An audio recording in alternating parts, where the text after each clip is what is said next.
I looked at the commentary of Vishwanath Chakravarti Thakur, and he says that this verse, the meaning can be interpreted in such a way that Shukadev should be the deliverer of the whole world. Okay. And the future generation. Vishwanath Chakravarti goes on and explains that a secondary result of the Bhagavatam, destruction of ignorance, is that perception of the future. Okay, so that's what will happen in the future. That's correct. Okay. So the materialistic people will receive the Bhagavatam and then be able to cross. By the mercy of Srila Prabhupada, that's what has happened. So if I am realized and I read the Bhagavatam, I perceive it, and because it tells the future, I can see myself. The point is that by understanding the Bhagavatam, one can cross over material existence. That is the point. So that future, that this is what is going to happen, is being predicted. That is the meaning. Text 4. Narayanam namaskritya naram chaiva narottamam devim saraswatim vyasam tato jayam udirayet. Before reciting the Srimad Bhagavatam, which is the very means of conquest, one should offer respectful obeisances unto the personality of God Narayan, unto Narayan Rishi, the supermost human being, unto Mother Saraswati, the goddess of learning, and unto Srila Vyasadeva, the author. Just a side point, but please note, it is Narayanam namaskritya. Many Bhagavatam speakers tend to say namaskrityam. Yeah. But the verse is namaskritya. Oh, yeah. Okay. So he is offering respects to these various personalities before he begins his speaking of the Srimad Bhagavatam.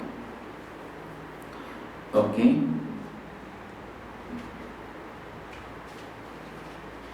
So here he is offering respects to Narayana, that is the Supreme Personality of Godhead, and Naram Cha Eva means Narayan Rishi. So as we know, there is Nara Narayan, the incarnations of Krishna and Arjuna, and so he is offering respects to them. And why is specifically offering respects to them? Because they are the presiding deities of that place. which place? Badrikashram, where Vyasadeva is writing. So therefore he is specifically offering respects to them. And Devim Saraswatim, that is the goddess of learning.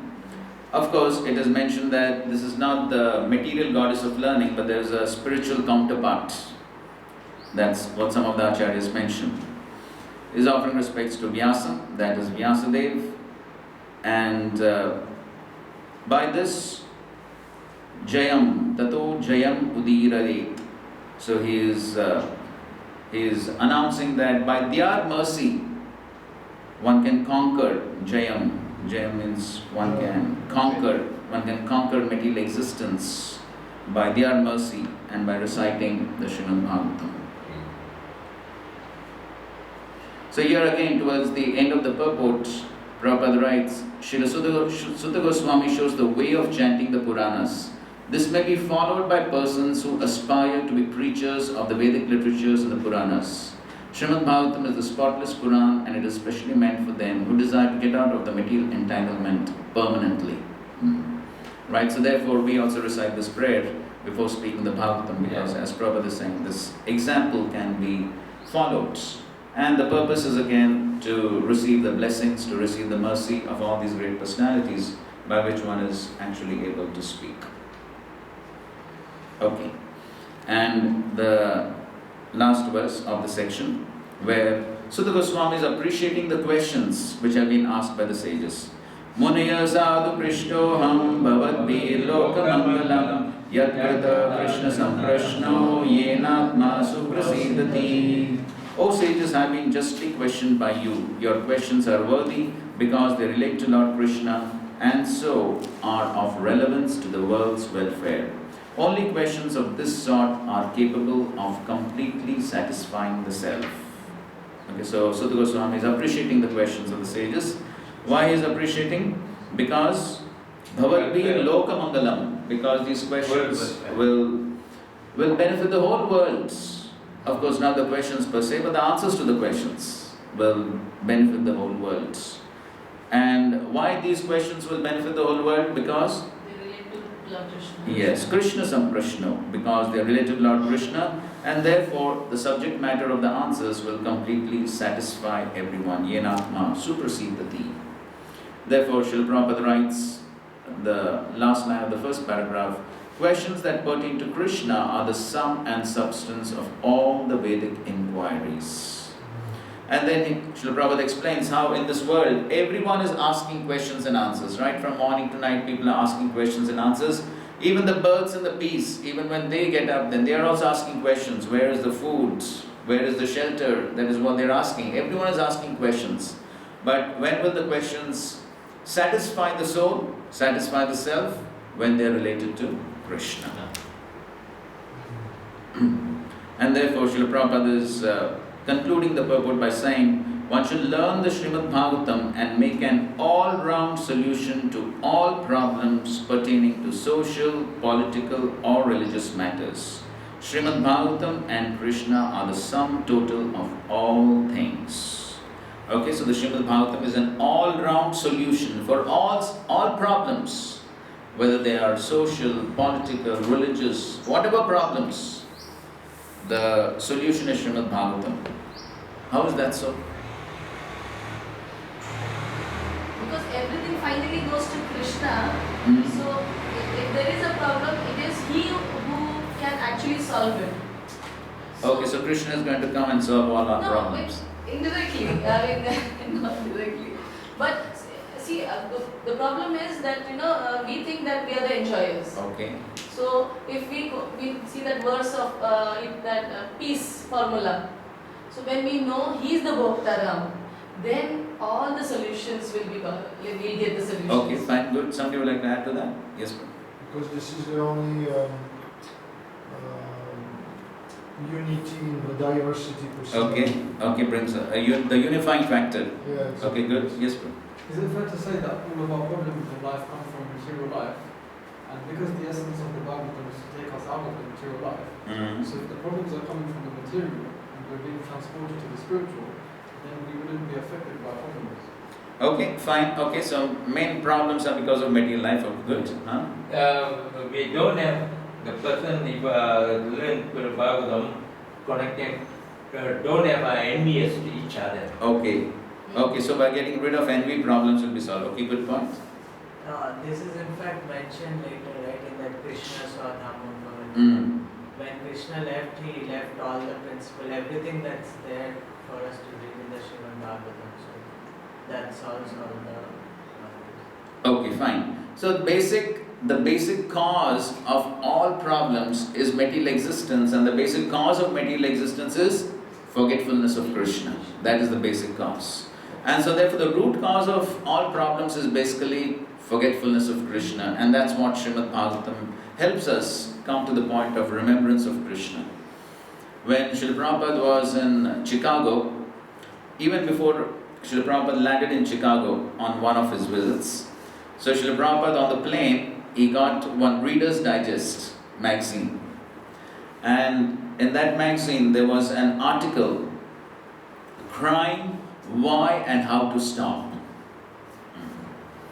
So Srila Prabhupada, he saw that article and said, see, now they are very curious to know why there is so much crime and what's the solution. And in fact, Srila Prabhupada made that the theme of all his talks in that Chicago visit. So as soon as Srila Prabhupada got down at the airport, right from there, Srila Prabhupada began talking on that topic of crime, why and how to solve it.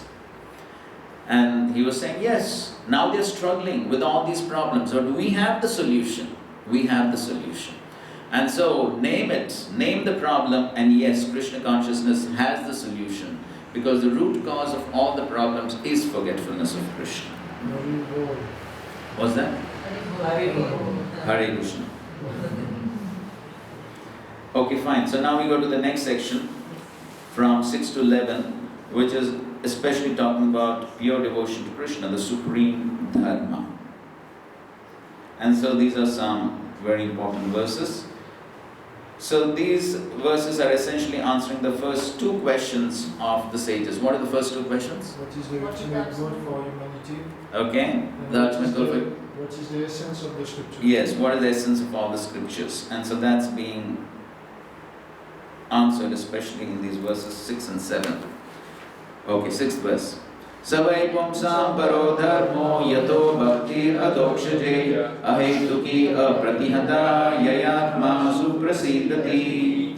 The supreme occupation dharma for all humanity is that by which men can attain to loving devotional service under the transcendental Lord. Such devotional service must be unmotivated and uninterrupted to completely satisfy the self. Let's read the first paragraph. In his statement, Sri Shuddha Goswami answers the first question of the sages of Naimisharanya. The sages asked him to summarize the whole range of revealed scriptures and present the most essential part so that fallen people or the people in general might easily take it up. The Vedas prescribe two different types of occupation for the human being. One is called the Pravritti Marg, or the path of sense enjoyment, and other is called the Nivritti Marg, or the path of renunciation. The path of enjoyment is inferior and the path of sacrifice for the supreme cause is superior. The material existence of the living being is a diseased condition of actual life. Actual life is spiritual existence or Brahma Bhuta existence, where life is eternal, blissful and full of knowledge. Material existence is temporary, illusory and full of miseries. There is no happiness at all. There is just the futile attempt to get rid of the miseries, and temporary cessation of misery is falsely called happiness. Therefore, the path of progressive material enjoyment, which is temporary, miserable and illusory, is inferior.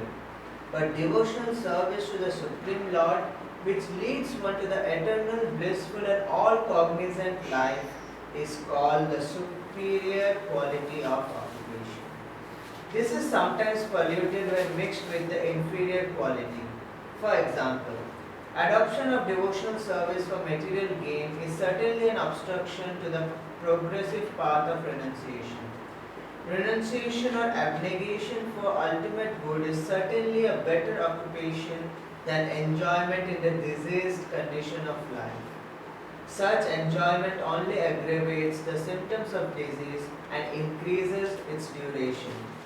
Therefore, devotional service to the Lord must be pure in quality, that is, without the least desire for material enjoyment. One should therefore accept the superior quality of occupation in the form of devotional service of the Lord without any tinge of unnecessary desire, fruitive action and philosophical speculation. This alone can lead one to perpetual solace in his entire service. Yes. So this is a very important verse which is describing the paradharma or the topmost dharma. So the Srila Prabhupada in so many of his lectures explains what is meant by dharma, and many lectures he would say what people say is Hinduism, Christianity, Muslim, all this is what? This is faith and belief. Yes, this is just a type of faith. It is not dharma. What is the real meaning of the word dharma? Like sugar is sweet. Yes, the intrinsic quality of the substance, which cannot be separated from the substance. That's the basic meaning of the word dharma. And this verse is talking about the topmost dharma. And the topmost dharma for all humanity. Savai pumsam. Pumsam means for all humanity. The topmost dharma is yato bhaktir adokshaje, is devotional service, bhakti, to whom? To adokshaja. The Supreme Lord is called adokshaja. Why? Perceived by the senses. Yes, cannot be perceived by one's material senses. Srila Prabhupada in one lecture gives another meaning of the word adokshaja, and that is the Sanskrit alphabets begin with a and end with ksha. So that personality who cannot be described by all the alphabets from A to Ksha is called Adokshaja. So this is another meaning of the word Adokshaja. In other words, the Supreme Lord cannot be understood by simply material sound vibration, by some material alphabets. So that's also the other meaning of the word Adokshaja. Of course, the basic meaning is that one who cannot be understood by one's material senses. So one has to perform bhakti to such Supreme Personality who is beyond the conception of material senses. And how must that bhakti must be performed? Ahaituki apratihata.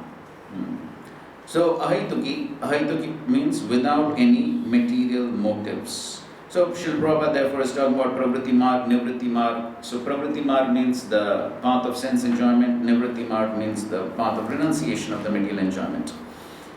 So most people, of course, in the material world are after material sense gratification. Srila Prabhupada writes here, material existence is temporary, illusory and full of miseries. That's the nature of material existence. It's temporary, it's illusory and full of miseries. There is no happiness at all.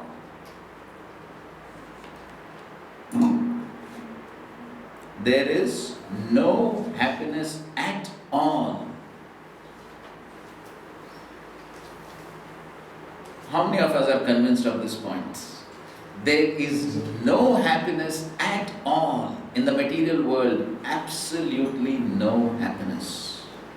Then somebody may say, come on, definitely there is some happiness. We are all striving to achieve happiness in the world, isn't it? Otherwise, why are we working so hard? People are working so hard. If there is no happiness at all, why are they working there? To get rid of suffering. That is happiness. So to say, what is happiness here? Right.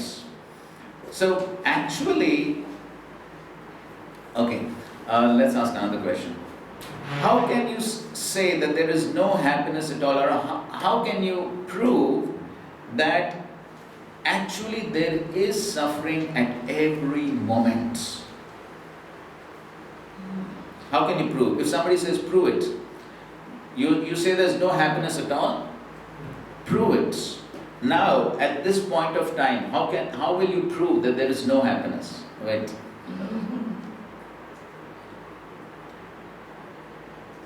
Okay, let's ask the question another way. Are you suffering right now or no? Suffering. You're suffering? Yes. What's your suffering? Suffering bodily. Okay, bodily, that's general. Something specific? How can you say that you're suffering right now? First of all, do you accept your suffering right now or no?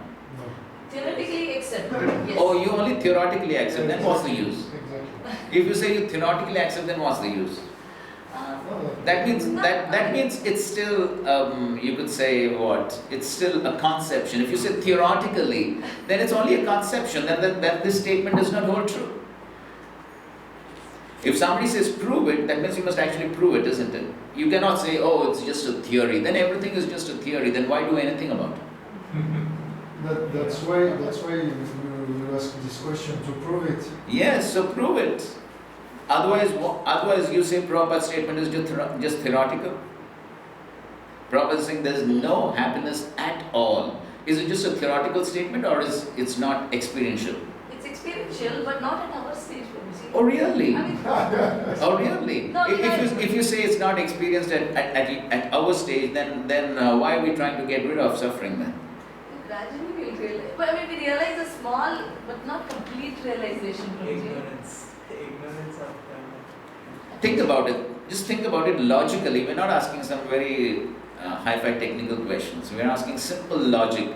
This is how Prabhupada convinced the world with simple logic. How can you prove right now that you're suffering and you're not happy? Go. I'm going to death second by second. Okay, fine. Death is definitely going to come. But I'm ignorant of that, so I'm happy. But even okay, that's a fact that death is going to come. But even before death comes, there is suffering. How do you prove that? Every time. Every time suffering. Okay. True, like, I mean, it's natural, right? We are suffering every time. So if you say it's natural, then prove it. I mean, bodily, mentally, we don't have the ability to do whatever we want. Okay. In the aspect of, because our actual nature as a soul, we are not able to express it. So we are always feeling that lack in some Mhm. ways. That's Okay. itself is biggest suffering, which we are going mentally or physically. Okay. We are thinking this body. We are never think that we are soul. We are soul. Okay. That's again theoretical. We may be happy right now, but if we wait one day without sleeping, then we will not be so. Oh, that's if. That's an if. Is it, could the angle be like material happiness is temporary? So in a sense, the happiness there doesn't exist because it's not actually happiness. So maybe he's trying to put emphasis on the happiness in the spiritual, which is entirely eternal, which cannot be taken away from you. Okay. That's fine. That's That's not proof. yeah. Yeah, we try. So very simple example. Very simple. This is Srila Prabhupada's example. Why is the fan running? Because it is hooked up to the power. No. Why have we on the fan? Because we are feeling hot. Exactly. So is that suffering or no? Yeah. That's the point. Second thing? No, No, That's the point. Without Why? one answer, we can. we don't need it. We can be happy without it. Okay, then why did you on it? Increase of comfort. Yeah. Yes, but that's the point. There was some discomfort, therefore you want it. There was some discomfort, therefore you want it. Then what is discomfort? Discomfort is suffering. As simple as that. I Can you refute it? No. This Prabhupada's example. For me, that accept. I'll give you another example right now. Like. Just your sitting posture shows that you're suffering.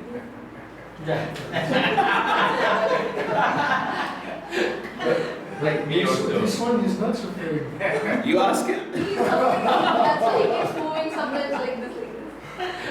The point is, everyone is suffering. Yes, agreed. Yes. It's comfortable, huh?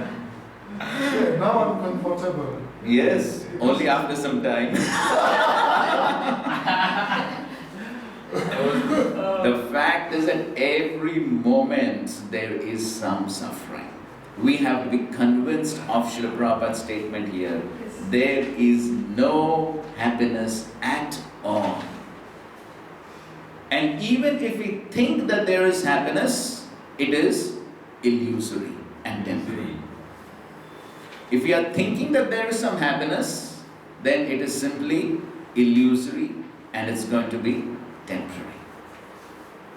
So basically, as Srila Prabhupada says, what is the so-called happiness of this world? There is just the futile attempt to get rid of miseries. And temporary cessation of misery is falsely called happiness. So what is happiness of this material world? Temporary cessation of miseries is falsely called happiness.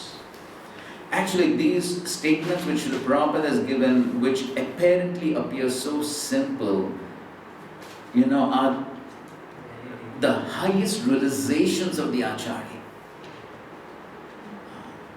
It requires such deep realization to write a statement like this.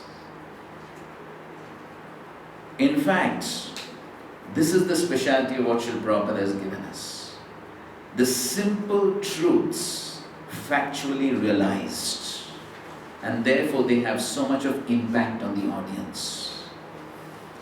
And it's a fact that the previous acharyas, they definitely give a lot of philosophy, But such practical statements only Srila Prabhupada has given. And it requires such deep realization to write, such deep realization and conviction. Now, to explain this, temporary cessation of misery is falsely called happiness. Srila Prabhupada would often give an example.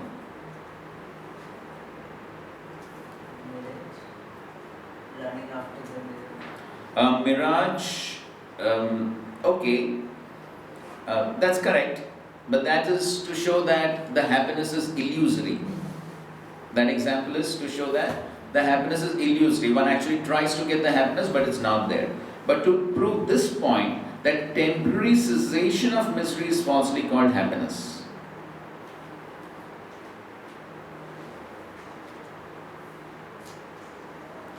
Donkey carrot is also illusory. Correct. Okay, Srila Prabhupada's famous example is the punishment of a criminal. You know that? The punishment of the criminal by dunking him under water. Yeah. So a person would be dunked under water, the criminal, and then he would be totally suffocating, almost about to die. Then for a few seconds he would be brought out. And then the person thinks, wow, now I am happy. But after a few seconds, back. So that temporary cessation of misery is perceived as happiness. So just like now, so we were feeling hot, there was discomfort, we on the fan, and now we think we are happy. But is this real happiness? No. It's simply a temporary cessation of suffering. Or I have a headache, I take some tablets, and then the headache goes away, and I think I'm happy. But is that real happiness? No. It's simply temporary cessation of suffering. And that's how the whole world is going on. The scientists are inventing newer and newer ways to get rid of suffering temporarily. And they think now we are happy. Okay, COVID came, then they thought, okay, now we'll invent a vaccine for that. So then they invented the vaccine, and maybe people got cured or they didn't get COVID again. But does it mean that that makes people's lives happy? No. Because if one may not suffer from COVID, how many more diseases are there to attack the person? Unlimited. Vaccinated people also had COVID. What? Vaccinated people also had COVID. That's another part of the story. That's another thing. This example you gave is that CC, like Dante, Raja. Ah, correct, same. That was. Yes, correct. So, therefore, one has the path of progressive material enjoyment, which is temporary, miserable, and illusory, is inferior. So, this is the nature of material life: temporary, miserable, illusory. But devotional service to the Supreme Lord, which leads one to eternal, blissful, all-cognizant life, is called the superior quality of occupation. So therefore, understanding that any type of material happiness, so-called material happiness, will ultimately lead to misery, which is the verse from the Bhagavad Gita. Any type of temporary so-called material happiness will eventually lead to misery. Correct. How does it begin? Yahi samsparshja bhoga dukkha yonaya evate adyantavanta kaunteya na teshu ramate buddha. Yahi samsparshja bhoga, by contact of the senses with the sense objects, the result